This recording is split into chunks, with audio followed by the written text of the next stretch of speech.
Faster than light travel has been a staple of science fiction for as long as anyone can remember. Make some calculations, push a few buttons, and you're suddenly going at fantastical speeds. The reason for these wild inventions is due to the simple fact that nothing with mass can reach or exceed the speed of light. This has been widely known for over 100 years, ever since Albert Einstein proposed his theory of special relativity back in 1905. The phenomenon of a universal speed limit is often explained using relativistic mass, or the faster an object goes, the more massive it gets, until it reaches the speed of light and its mass becomes infinite.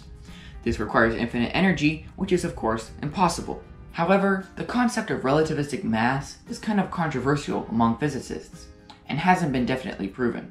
Instead, we can use a few simple and well-proven equations and concepts to easily understand why the speed of light cannot be reached by an object with mass.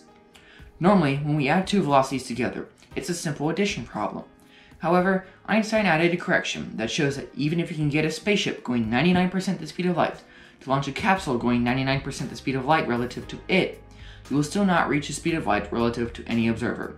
If we work out the equation, we can see that the final velocity of the capsule would still only be 99.99% the speed of light to an outside observer. Another way to show that the speed of light cannot be reached or broken by an object with mass uses the well-known equation E equals mc squared, or rather its complete form, where p is the particle's momentum, c is the speed of light, m is mass, and E is the total energy.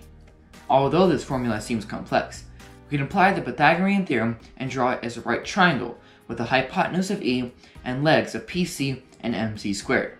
By manipulating the triangle, we can see how a stationary object's energy comes completely from its mass, and how a massless particle's energy comes completely from its momentum.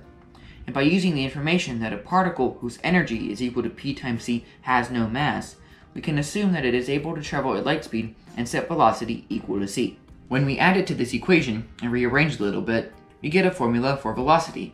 We can now see that if momentum increases for any object, its p times c gets closer to equaling its energy, so this ratio gets closer and closer to 1, and its speed gets closer and closer to light speed. But if there is any mass at all, that fraction will never reach 1, and the velocity will never quite reach the speed of light. Or to put it simply, an object with mass will never attain the speed of light because the right triangle's hypotenuse is always longer than any one of its legs. Alright, but so what? Why does it matter if we can't travel at light speed? Well, even if we could travel just under it would take more than 4 years to reach the nearest star, and well over 50 to get to other habitable planets. So if humanity is to become an interstellar species, we have to find our way to work around the limitations of relativity and go faster than light.